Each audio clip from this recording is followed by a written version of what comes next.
Good morning and welcome back to my YouTube channel, Defining Virtuosity. My name is Odin Ratham and I am Professor of Violin at Cleveland State University. If you've been following my videos, we've been going through the Wohlfahrt studies, which are sometimes considered very fundamental and which I believe are actually extremely valuable and more difficult than people think. If we actually try to get everything out of them that's there to be learned. Number 39 is marked Moderato and is a study designed for playing smooth legato melodies and slurs and developing a sense of continuous vibrato in the left hand. I would like to set a couple of parameters for studying it. Once we have gone through the process that I've outlined before of identifying left-hand actions, whether drops, shifts, string crossings, and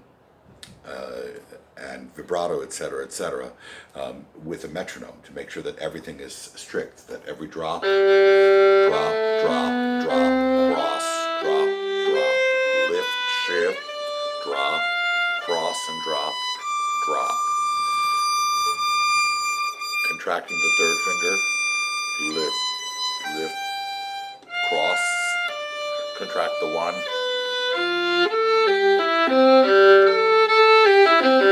All of these actions, whether there's a contraction, a lift, a drop, a shift, and vibrato, have to be rhythmical and relaxed. The next thing that I would advise you to do is to focus very much on the conditions for a free vibrato, which have to do with the angle at which the fingers fall, organized in the fifths as discussed so frequently by Rodney Friend. The collapsibility of the first joint of the fingers, and the sense that the vibrato emanates from the fingertip into the wrist, into the elbow, with the elbow serving more as a shock absorber. So we're not really vibrating with the arm, but with the wrist and fingers, but staying free, releasing the bicep in the elbow, almost as though the arm was falling. This kind of feeling of release. Okay, and obviously, if you're not falling with enough of that angle turned, there's nothing to vibrate back from. So you want to get comfortable with this slight turning of the hand. If we think of that Geminiani stretch, that feeling in the forearm and the hand, of having the hand slightly turned, and focusing on falling on the pads in fifths with collapsible knuckles, creates conditions for a vibrato. It also means that the fingertip is coming into contact with the note we want to play on the left side of the pad, the left side of the pads of the fingers. Those sort of angles, and then the space in the base knuckle of the index finger here, and an open V. Let me see if I can turn my hand for you. An open V between the base knuckle of the first finger and the thumb, that was discussed in a separate video by Giora Schmidt, are conditions for a good vibrato. They ensure that the wrist doesn't lock. Once we've done that, you can start this etude at faster tempos and go slower and slower. So at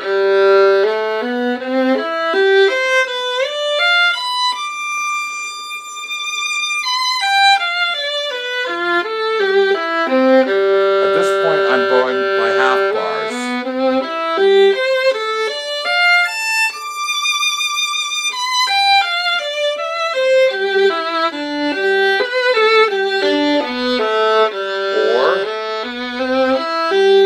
Full bars.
this fashion, we go through it, and I'm really focusing on getting my hand activated. And I would do it a couple of times, and you'll discover, if you watch in a mirror, you'll discover moments when you're freer and moments when you're squeezing or changing an angle in a way that doesn't keep it vibrant the whole time.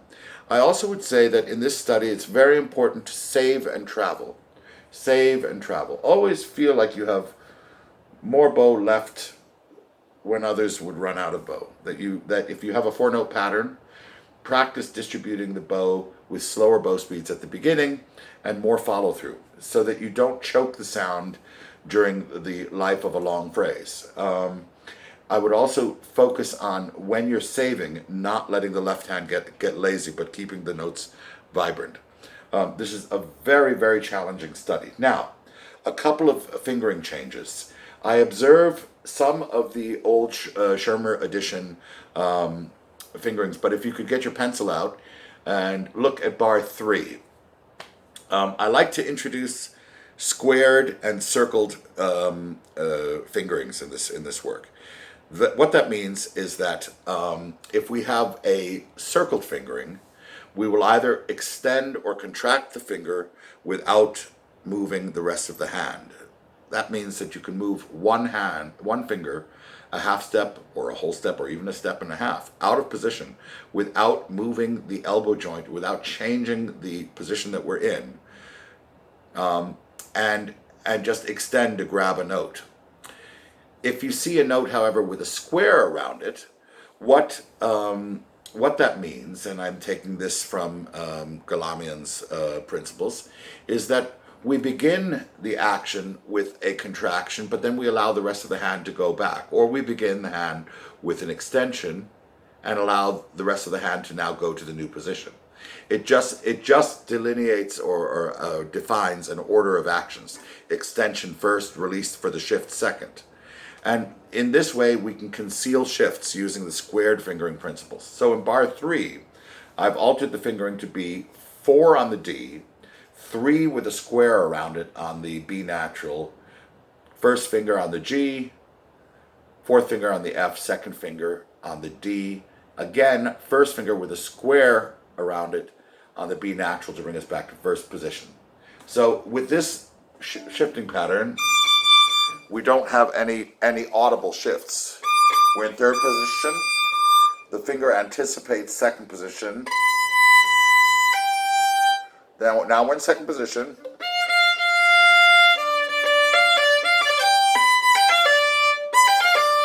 And we've anticipated the half-step shift.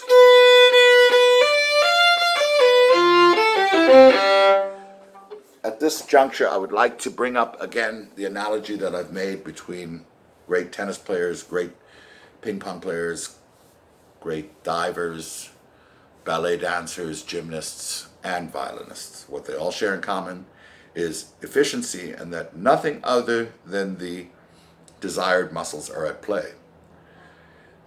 Most tension means that we're involving something that's not necessary for the task that we're doing.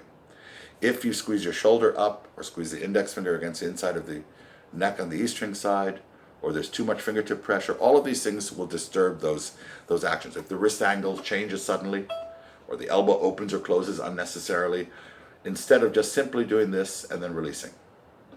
So the more that we can organize what the left hand is doing, the better these work. Moving along to bar 7, I use the same principle to get back to first position. Moving to bar 11, I teach another action, and remember, these are didactic fingerings to teach something. I might choose one or another in performance, but I think it's important to learn them. So in bar 11, we use the fingering 2, 4, 3, 1, 3, 1, 4, and release the other 3 fingers to second position. When I lift that, I'll get an F. And then the next bar, 3, 2.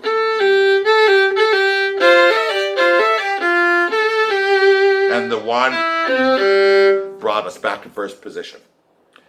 From here on, I use the printed fingerings until bar 15. Another principle is to use half steps to get from one position to another. So in that bar 15, pardon me, 2, 4, 3, 3.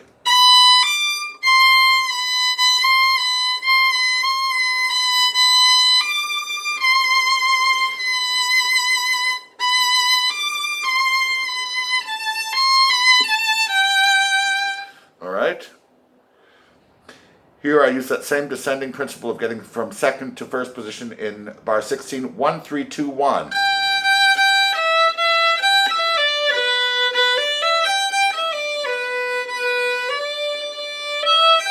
Second position. First joint flexible. First joint flexible. The reach back, immediately first joint flexible. The next bars, I used extensions and contractions rather than shifts to move back and forth between first and second position. So here, first position, 3, 1, 2, 4 in bar 17, second half.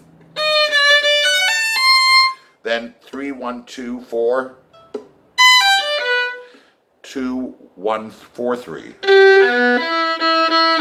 Now the same notes played all in second position except for a contracted first finger on the F sharp in bar 19. So now we're using 2 and 3, 1 and 3, 2, contracted 1 without shifting. Then when I release the 3 to the 1 here, the 1 has gone back up from here.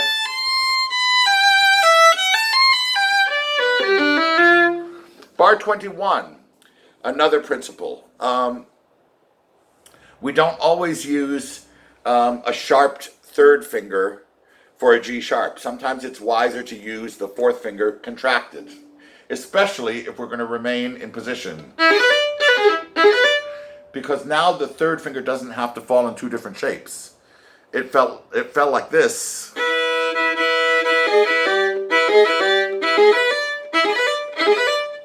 Fewer actions. Again, I would refer you back to my comment on this analogy about efficiency. The fewer actions we have to achieve a task, the better. That's why I like blocking double stops, fifths, dropping fingers in groupings, all of that. It saves actions. So that fingering would now be 1, 4, 1, 2, and I'll explain why. I want this there, but I want to, instead of doing the obvious fingering 2, open, 3, 4, also be able to do 2, 1, 3, 2, 4.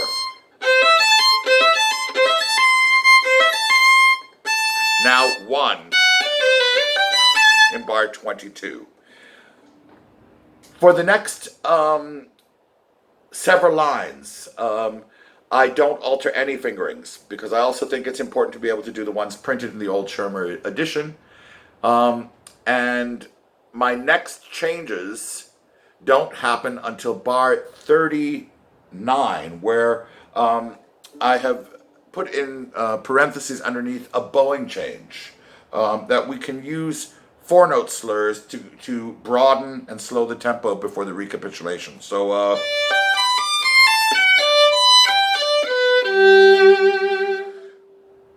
or you can do what's printed, but again, I would broaden there because right afterwards comes the recapitulation. So if we were to go from bar 37,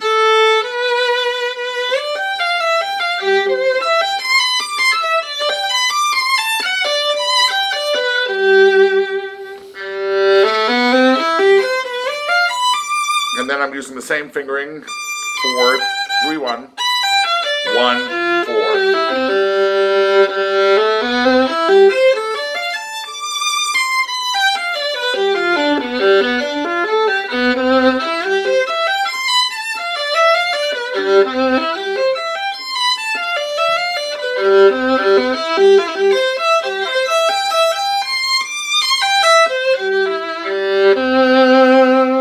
I'll try that again.